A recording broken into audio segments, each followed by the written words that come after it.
So I'm asking you, have you at least read the user's manual? Such a complex machine. Have you at least read the user's manual, how to use this, what to do with this? Nothing. Simply blunder into something and it's going to work. It's not going to work like that.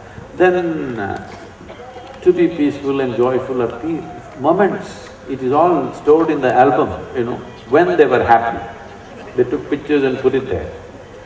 Because you can somehow work it up here and there, but it doesn't last. See, let us look at this. It is not that you do not know what it means to be peaceful. You know peacefulness, you know joyfulness, you know happiness, you know blissfulness, you know ecstasy. Only thing is you cannot sustain it. That's a problem, isn't it? One moment there, one moment here, one moment there, one moment here. This happened one day. On a certain day, a bull and a pheasant were grazing upon the field. The bull was chomping on the grass, the pheasant was picking ticks off the bull. There was a huge tree at the edge. Is this the kind of music you listen to in this town? No, I'm afraid. India has such a profound sense of music, No other culture has such complex, sophisticated music. What's going on?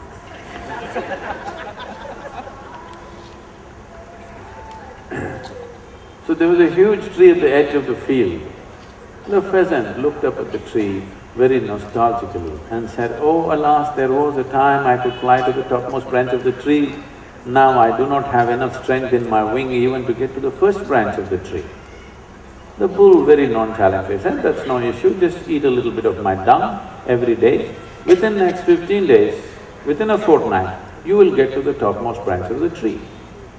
The pheasant said, "Come on, what kind of rubbish is that?"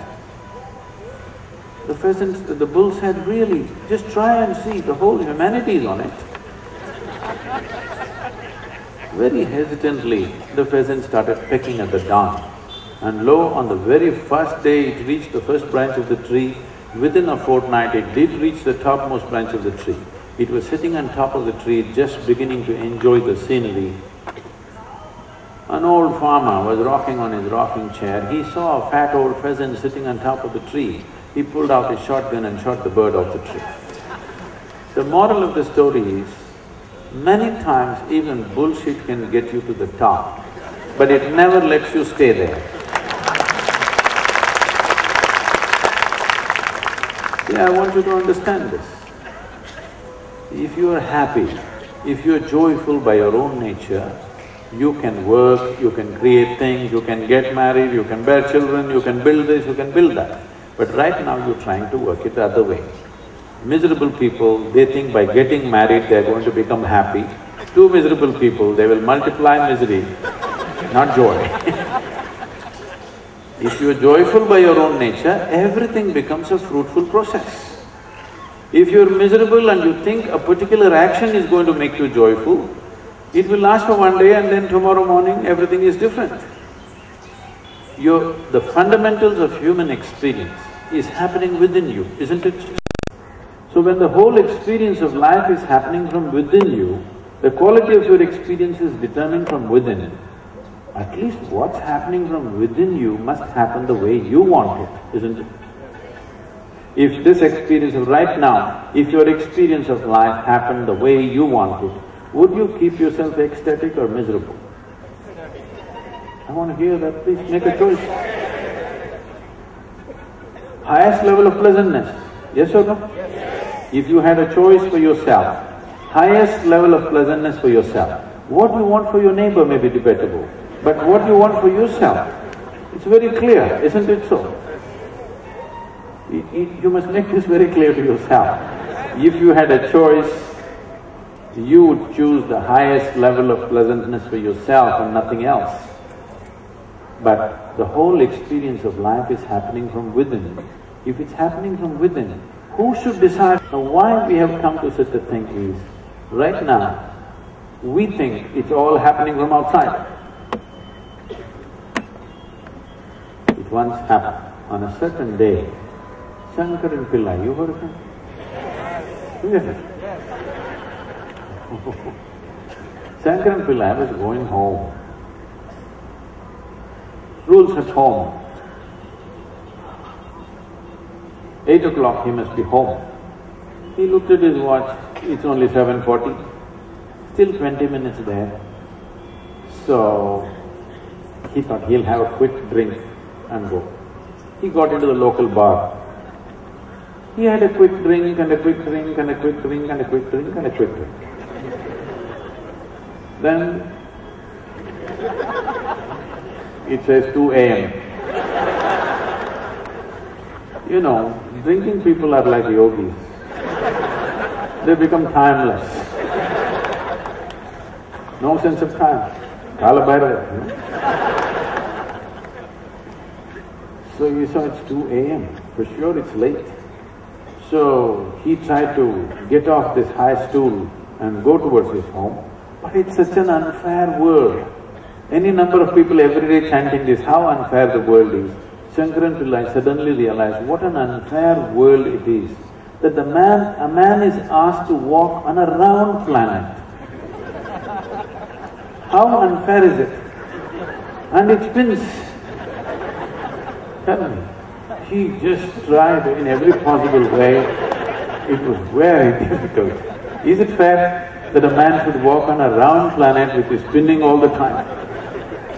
With great difficulty, he was going in the direction of his residence, and he tried to cut through a garden and walk towards his house. He fell headlong into a rose bush.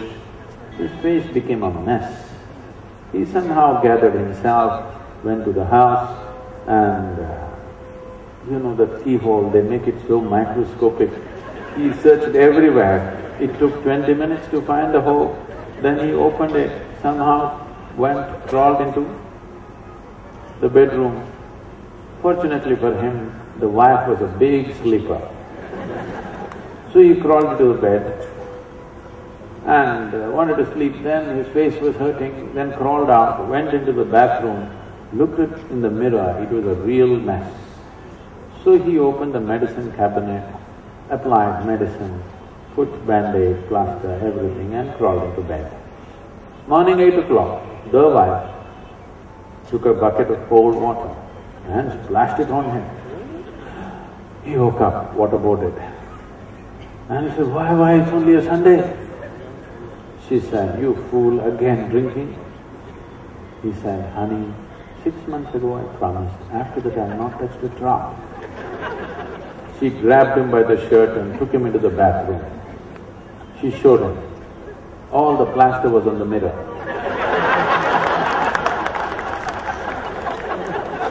This is what you're doing all the time. If there is any unpleasantness within you, of stress, anger, misery, nonsense, whatever, if there is any unpleasantness going on within you, who should be fixed? This one or that one? Huh? This one or that one? If you understand this one, then you're ready for the first step of yoga. That means you understand the solution is within me.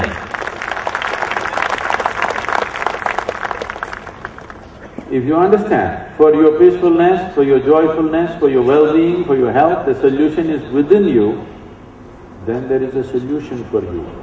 Otherwise, there is only solace for you. Don't worry, God will take care of you. It's been happening for a long time.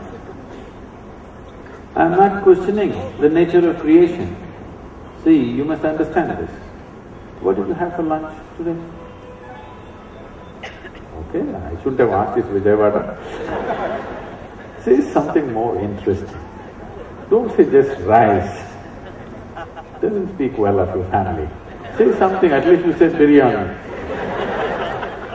Something. You eat rice. Over the afternoon, this rice has transformed itself into a human being. Yes or no? Has it happened or not? What you call as myself right now, this physical self, is just what we have eaten. Yes or… yes? This is an accumulation that you gathered over a period of time. Just what you have eaten. What was a piece of planet became food, what was food became you right now. What is a piece of carrot? Over the afternoon becomes a human being. Isn't it fantastic? There is an intelligence here. There is a possibility here which is capable of transforming a vegetable into a human being. You ask Charles Darwin and see, how long does it take for a carrot to become a human being? He will speak in billions of years. Here you are, the wonderful man that you are. Over the afternoon, you can transform or evolve a carrot into a human being. Is it a simple phenomena, I'm asking you? The very source of creation, if it is not here, can you transform a carrot into a human being? Is it possible? Whatever created this universe, if it did not exist here, could you make a vegetable into a human being? Is it possible? So if the very source of creation is throbbing here, how you should live? If you never look inward, you go about fixing stupid things around you. If you turn inward and realize this potential, you will become magical. Everything becomes magical in your experience. Either you live mundane or you live magically, simply depends on where you're looking. If you look inward, everything becomes magical. If you look outward, everything turns mundane. This is a choice every human being has. Because the very basis of your experience is within you. The seat of your experience is within you.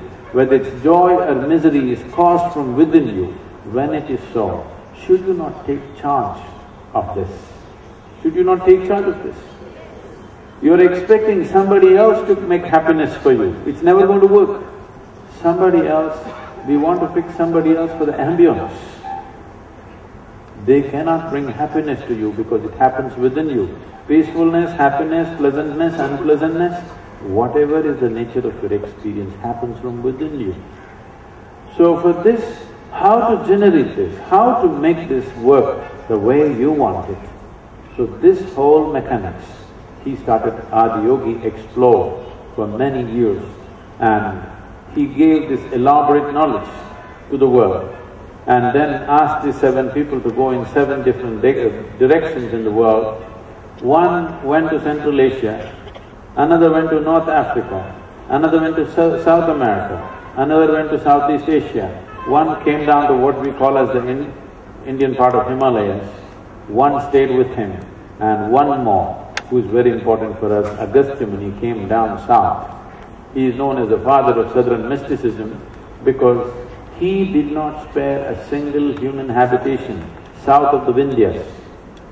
In the Deccan Plateau, he made sure every single human being who lived in this place had some sense of spiritual process. Spiritual process means just this. This is not about looking up, looking down, no. This is just this, somehow to transcend the limitations of the physical. In your experience of life, something more than the physical is happening to you means you're spiritual. When I say something more than the physical, I want you to understand, right now what you call as physical is an accumulated process, isn't it so? What was a piece of the planet? You gathered. It is not something that is yours. You have gathered it and continuously it is changing. Every day as you eat and as life goes on with so many things, you're not living with the same body. It is continuously in process. Something is coming in, something is going out, it's happening all the time.